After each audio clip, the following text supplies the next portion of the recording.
These are silicone or manual pumps, commonly known as Haakaas. Haakaa is the brand name, like Kleenex is the brand name for tissue. There's many different brands that make these little pumps. Now the name pump is deceptive. It doesn't actually pump your milk like an electric pump. It just suctions onto one breast or both breasts and can collect leaking milk. Now it is a pump in the sense that it will move more milk than what you would just naturally leak to a passive milk collector. So in this video, we're going to talk all about the pros and cons of these little pumps and the different kinds that there are. Typically, there are several sizes of these pumps. They have a 4-ounce and a 5-ounce Haakaa. Some of them will have a suction cup that you can suction that to a table or to a desk so that it doesn't spill over. And some of them will come with these little stoppers so that if it does accidentally tip over, you're not spilling that milk, because we cry over spilt milk. In general, I don't recommend these big ones for most people. Most people are not going to be leaking that much milk. These are so much heavier on the breast and have a higher likelihood of being kicked off by the baby. I like the smaller ones that actually don't have that extra attachment to it, because if you need to set it down,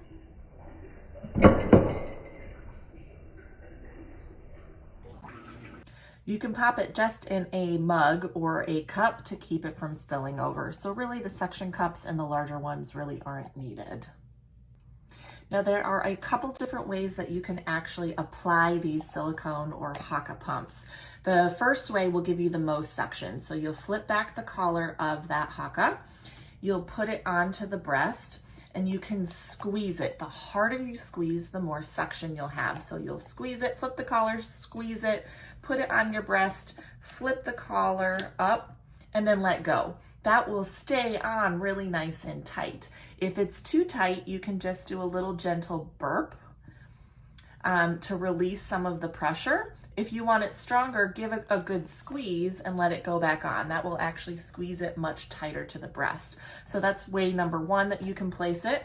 Or you can just take it, depending on the size, shape of your breast, your nipple anatomy, and how strong you want it, you can just take that Haakaa or silicone pump, put it on, and then squeeze to burp it. For some people, that will also suction it on, but not as tight as when you flip the collar. See what I mean? You do want to be careful with that second method because it can pop off if you don't have your breast just right to create that vacuum in it. When you are suctioning the Haakaa to the breast, you can put it in any direction because it is creating a vacuum. So you can have it down over baby's back. You can have it pointing in or to the other side so that it is in line with baby's back. And you can even have it upside down. This way your baby has less of a likelihood of kicking it off. When you want to go take it off, you'll lean forward and peel the Haakaa back, collecting all of that milk inside. Now, if you have it down and it gets kicked off, you have less of a likelihood of it spilling and losing that milk. If you do have it upside down and baby kicks it off, you will most likely get a milk bath.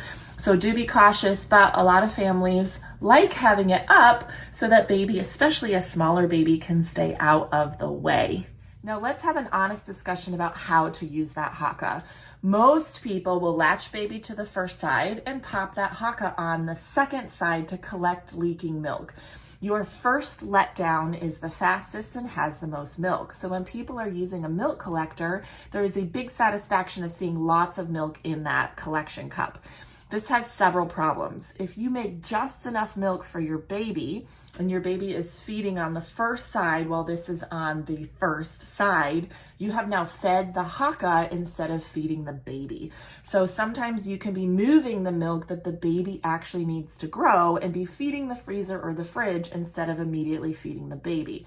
If you are a just enough supplier, you will want to feed the baby on the first breast, and when they switch sides, then put the Haakaa on the first side that you started with to collect any additional milk that could then go to a stash if your baby's satisfied.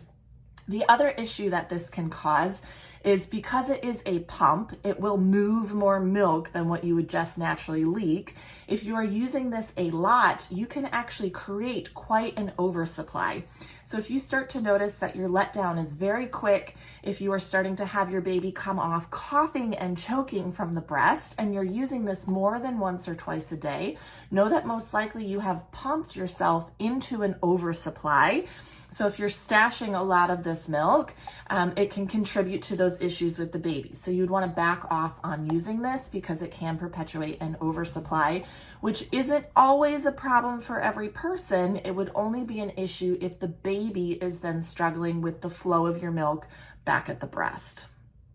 Another issue for some parents is if this is only collecting the first leaking milk, this can sometimes be a slightly higher water content than milk that is pumped at the end of the feeding, or that is pumped when using your hands, or that is moved by the baby. So we know that the first milk that comes out is a slightly higher water content to help rehydrate the baby. And it's like turning on the hot water on a faucet. The longer you go in that feeding, slowly, the fat content increases over time. For some people, collecting the first leaking milk can be a higher water content, but when this is mixed with other fresh milk, the baby will do just fine on it. I have occasionally seen where parents only use the Haakaa on the first side during the initial letdown. The baby feeds on that side to really move the higher fat content milk later in the feeding, but they're only stashing this higher water content drip milk, this leaking milk. And I have occasionally seen where if that is the only milk in the stash, that this can sometimes cause some digestive discomfort for the baby, meaning that higher water concentration milk flushes through baby's system quicker. It doesn't have the fat content in it to digest longer in baby's tummy. So for some babies, this will not be a problem. They're getting enough other feedings, or you're pumping other milk, that they're still getting a nice robust fat content in their milk. But occasionally for some babies where mom is only using the leaking milk, the drip milk on the first time, the first side that they're putting it on, that this would cause baby to have really runny poops that are moving really quickly through the digestive system. This would typically look like a more watery poop that doesn't have the seedy, yellow, curdy look that the baby typically has. So again, it's just a caution of if you're only collecting leaking milk from the very first letdown off of a very full breast, that for some, this can cause some digestive discomfort from too much lactose, too much watery milk flushing through that system. Another thing to remember is that not everybody leaks. You may not be somebody who responds to this, and it really doesn't mean anything. You can have a full milk supply where baby's feeding well and not collect anything to a Haakaa. So don't be concerned if you are one of the people that doesn't leak to one of these collectors.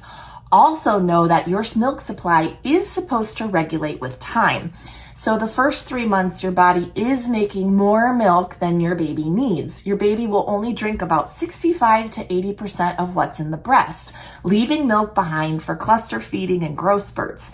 The Haakaa can be collecting this extra milk, but that is supposed to go away as you reach 3 to 4 months. Your body figures out how many babies there are. It makes just the milk that your baby needs, and your baby's growth slows, so your body doesn't need to make as much milk. So if you leaked a lot in the beginning of your journey, just know that you may not leak as much as you hit that 3 to 4 month mark, and eventually your leaking may even stop. That is not a sign that you've lost your milk supply. It means your body is more efficient. In general, these can be a really great tool to help with engorgement, to help collect a little bit of leaking milk to start your breast milk stash with. For some people, again, they can do just fine feeding this milk back to baby. For some, it won't impact their supply as much as others, either by feeding the freezer instead of the baby or by causing too much of an oversupply. So if you want to have one of these handy, it can be a really great little tool for you. Just remember to use it with caution. If you're having any difficulties with either collecting milk, using the Haakaa, make sure to reach out to an IBCLC lactation consultant. Also, do make sure that this is not squeezed too tight on the breast where it's causing damage or pain. You really want to make sure that that's not happening to you. And if you have any issues, don't hesitate to reach out, lalactation@gmail.com, or schedule your appointment at www.lalactation.com. Don't forget to like and subscribe. Now you know.